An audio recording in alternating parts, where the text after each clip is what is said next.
Popote pale ulipo mtazamaji wa Mlimani TV, hujambo? Nikukaribishe katika kipindi chako bora kabisa cha Mlimani leo asubuhi katika kipengele cha Jahara, siku ya leo ya tarehe 5 mwezi wa 6 mwaka 2025. Karibu sana, jina langu ni Asha Athumani. Kwa siku ya leo tunajadili mada inayohusu ubunifu katika sekta ya madini.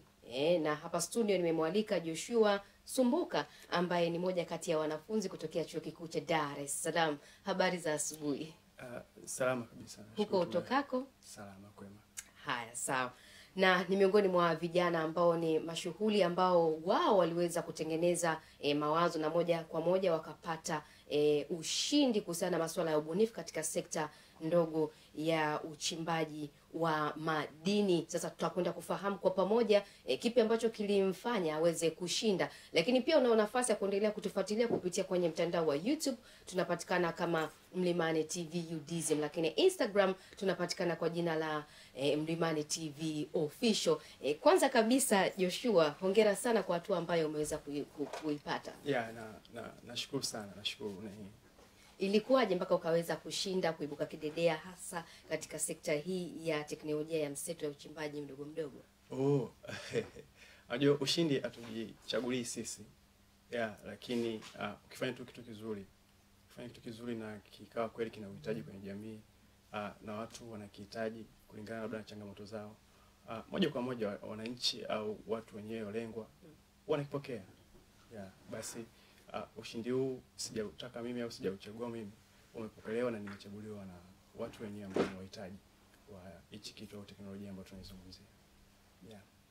Na vitu gani ambavyo hasa ulivifanya mpaka vikakufanya ukashinda? Nadhani ni huu ubunifu wenyewe. Ubunifu wenyewe ndio ulifanya nikapewa hiyo nafasi ya kuwa kama mshindi. Unajua kwenye kiwanda chetu cha madini kina wigo mpana sana. Alafu kina madaraja, unaona? Kunakuwa kama vijiji tofauti. Yaani kuna kijiji fulani chenyewe kinakuwa kinafanya mambo yake hivyo upande wake. Alafu kuna kijiji fulani wao wanafanya mambo yao peke yao. Kwa hiyo kunakuwa hivyo yani. Sasa unakuta hii sehemu nyingine wana changamoto nyingi, unaona, ambazo wanakuwa zinawakumba, alafu zinakuwa ni za muda kila siku. Sasa na sisi kama vijana tunakuaga tunapendelea sana kwenye kujifunza kwenda kwenye changamoto. Unajua ukienda kusema ni changamoto ndio unajifunza sana. Basi kupitia hayo basi ndio tukaona kumbe hizo changamoto zinakuwa hivi. Unaona? Basi safari ya ubunifu na kutengeneza mawazo ni nini mradi tukifanye kupunguza, kama sio kumaliza kabisa tisi, basi zishuke tuzimalize kwa uchache, hata kama ziishi tuzipunguze changamoto za hawa wachimbaji. Basi kupitia teknolojia zao ambazo wanakuwa wanazitumia kwenye uchimbaji, uchenjuaji na shughuli zote za madini hawa wachimbaji wadogo, ndio tukaja na ubunifu wa teknolojia inaitwa hybrid vat leaching. Hybrid vat leaching inatokea kwenye vat leaching technology yenyewe.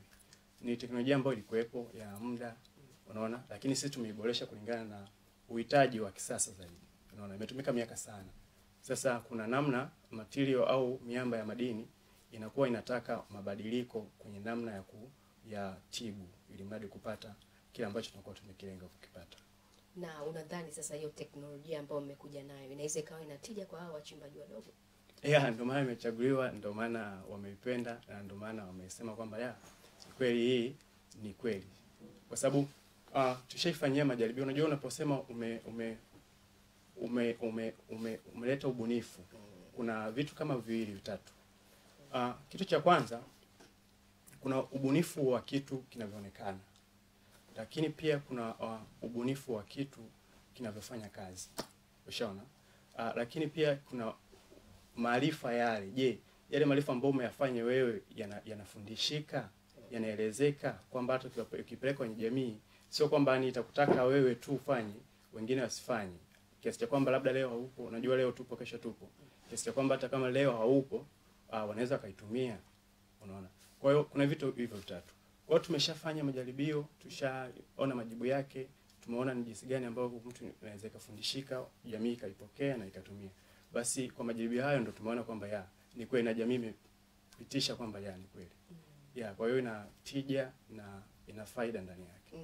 Yeah. Sasa ni kwa namna gani sasa itakwenda kubadili ama kuleta matokeo katika taifa letu hasa katika sekta ya madini? Hapo mimi ninavyoona tunaweza tukaongea mengi kuhusu hilo. Ila tukija kuzungumzia kiwanda kidogo cha madini, tunazungumzia vitu vingi kede damu. Ila hivi vitu sometimes hatuwezi tukaanza kimoja mpaka chengine tukavimaliza vyote. Ila kuna kitu kimoja kikubwa sana huwa nakiona mimi kama tukikiwekea nguvu, tukaanza nacho kwanza hicho, tukikifanikisha hicho, nadhani inakuwa kuwa kama mgongo wa vile vingine vinakuwa vimeshajitibu automatically. Kwa mfano, uelewa. Tunaita ule upeo tu wa kutambua kitu, awareness. Wachimbaji wadogo wanafanya vitu ambavyo sio sahihi. Sio kwamba wanafanya labda kiburi au wanafanya labda hawasikii, hapana, lakini nadhani wanafanya hivyo kwa sababu labda hawapo karibu sana na watu ambao wanajua hivyo vitu vinavyotakiwa vifanyike. Ushaona? Kwa hiyo kwenye kulifikisha au kwenye kuifikisha hii teknolojia kwenye jamii na itumike, mimi nadhani tuanze na uelimishaji kwanza.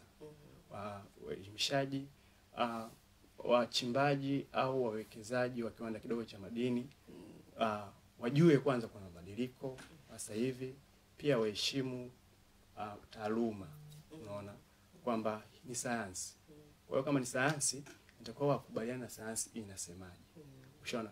Ina maana tukishaweza kwenye mkakati wa kutembea au kutengeneza kampeni ya kuelimisha wachimbaji mkoa baada ya mkoa au nchi nzima, itakuwa ni rahisi hata kama kuna kitu kipya kimekuja wananchi kukipokea.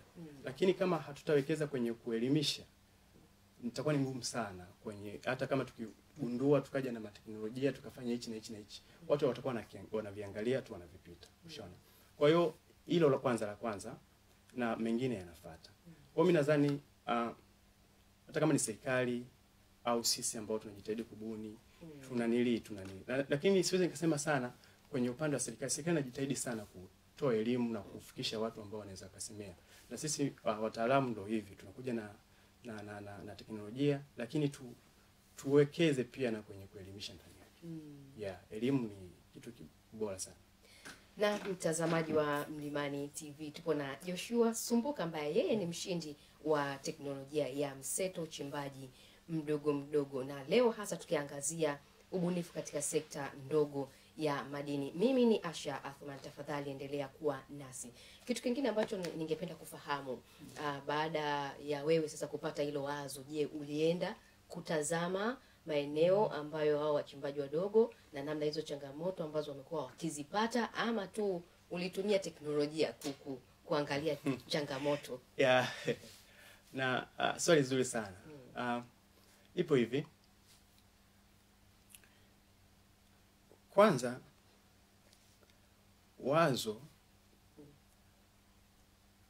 lililo zuri linatokea kwenye kitu chenyewe. Unaona? Inamaanisha nini? Inamaanisha kwamba nimekuwa kwenye kiwanda hiki cha madini kwa muda mrefu sana. Ushaona? Na kama miaka 7 sasa hivi. Unaona? Kwa hiyo nimepata ule uzoefu, unaona, wa kiwanda cha madini kikubwa, cha kati na kidogo. Kwa hiyo nimeona vitu vingi sana. Unaona? Sasa kupitia kuona vile vitu vingi, unaona, huko ndo kumenifanya nijue nini cha kudili nacho na nini nisidili nacho. Kwenye kujua cha nini nidili nacho, hapo ndo kuna kuja na mawazo ya kutatua hizo changamoto. Na kama unavyojua, kiwanda kikubwa cha madini chenyewe hakina changamoto sana, na changamoto labda kama zipo, unajua sehemu yote haikosi changamoto. Lakini huwezi kulinganisha na kiwanda kidogo. Kwa sababu mimi niliona huku kwenye kiwanda kidogo ndo kuna shida nyingi. Kwa niliwekeza muda mwingi sana kuwa na hawa wachimbaji wadogo. Ushaona?